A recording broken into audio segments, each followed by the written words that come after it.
Assalamualaikum warahmatullahi wabarakatuh. Alhamdulillahirabbil alamin. Kita ketemu lagi di sesi kedua, yaitu materi tentang pembinaan akhlak dalam Islam bagi generasi milenial. Dan hari ini kita sudah bersama narasumber kita, yaitu Mas Aji dari Lemdiklat Polri.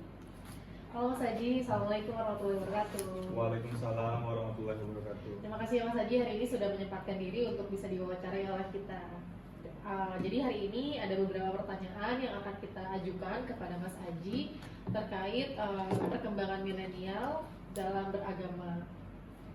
Untuk yang pertanyaan pertama, menurut Mas Aji, apakah agama ini diposisikan sebagai ritual yang terpisah dari kehidupan sehari-hari atau sebagai pelarian-pelarian atas ketidakberdayaan yang diliputi keputusasaan, ataukah agama telah memerankan sebagai spirit atau semangat kehidupan yang aktual sehari-hari? Oke, jawaban saya adalah agama itu tidak mungkin terpisahkan oleh kehidupan sehari-hari. Karena kenapa? Karena pentingnya dalam kehidupan sehari-hari tentang beragama. Contoh berumah tangga, bertetangga, kehidupan sehari-hari itu pastinya dibutuhkan untuk tidak terpisah dalam kehidupan sehari-hari, agama dengan kehidupan sehari-hari. Baik, Mas. Untuk pertanyaan yang kedua, apakah cara beragama mereka sampai akar paling dasar sampai pada ruh agama atau sekedar identitas untuk menumbuhkan rasa percaya diri bahwa mereka telah beragama lalu berakhir dengan kebanggaan beragama dengan cara menyalahkan pihak-pihak yang tidak sesuai dengan cara beragamanya.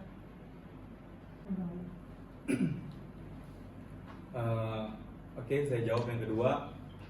Dalam Quran surat Ar-Rum itu tertulis yaitu hadaplah maju ke depan, arah pandangan lurus, karena itu adalah sesuatu fitrah yang dimiliki, fitrah Allah Subhanahu wa taala. Karena sesungguhnya ruh umat yang beragama itu sudah dari lahir sudah ada, yang disebut itu fitrah manusia.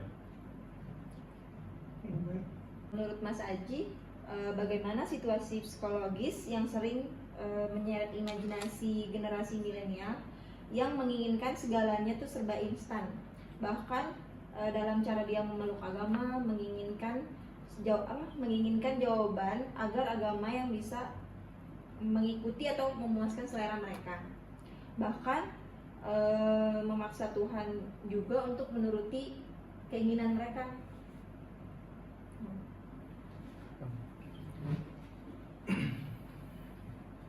Itu menurut saya atau menurut pandangan? Oh gitu, menurut pandangan. Iya. Oke. Menurut pandangan saya dalam beragama itu psikologis dalam beragama itu ya mungkin seharusnya tidak secara instan, seharusnya step by step. Misalkan kita harus mengikuti dari nahu, pelajaran nahu, sorof, taklimu ta'alim, fathul qorib dan lain sebagainya, itu kita harus tahu semua. Jadi kita tidak ucuk-ucuk tiba-tiba melalui instan. Jadi kita tahu semua dari awal sampai akhir. Jadi kita umat yang beragama tahu semua. Belajar. Baik, terima kasih ya Mas Haji atas waktunya yang sudah disempatkan kepada kita untuk melakukan wawancara pada hari ini. Terima kasih Mas Haji. Sama-sama. Assalamualaikum. Waalaikumsalam warahmatullahi wabarakatuh. Halo Mas Rizky. Halo. Menurut Mas Rizky, sudah sejauh mana siswa didik di lingkungan Pusdik Polair Lemdiklat Polri menerapkan pemahaman agama yang mereka punya? Pandangan saya, menanamkan ilmu agama itu kita wajib untuk para siswa, karena semua yang kita atur, yang kita laksanakan itu pasti ada agamanya. Ya pokoknya intinya tuh dalam beragama itu kan mengajarkan hal yang baik ya.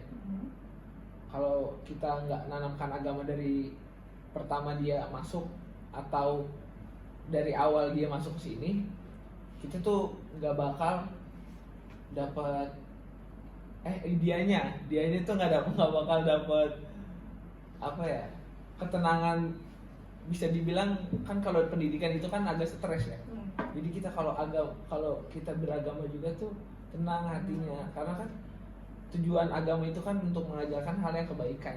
Jadi kalau emang dari kita dasarnya untuk udah ngajarin agama yang ke dia, pasti dianya juga bakalan baiklah dalam sisi yang kita ajarkan dan di luar kita yang nggak ajarkan gitu.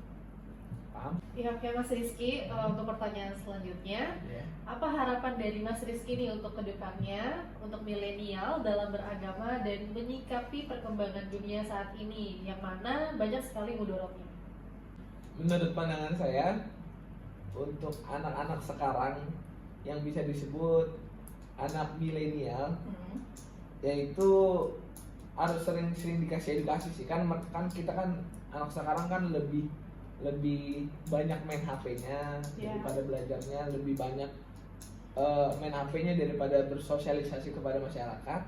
Jadi kita tuh harus sering-sering bikin kontennya konten tentang agama. Jadi tuh dari konten itu jadi masuk ke mindset orang tersebut. Oh, Kayak bagus gitu. banget ya Mas. Jadi Iya, kayak untuk milenial ini sebaiknya dalam menyikapi perkembangan zaman sekarang, apalagi perkembangannya dalam dunia teknologi ya, digital banget. Jadi untuk mengubah mindset menjadi yang lebih baik atau positive vibes itu bisa seperti buat konten atau buat kegiatan-kegiatan lainnya, bisa dalam digital ataupun offline-nya juga. Iya, betul. Tapi lebih ke digital sih kalau offline, karena anak-anak sekarang tuh lebih, yang saya lihat tuh lebih banyak menutup diri, Iya.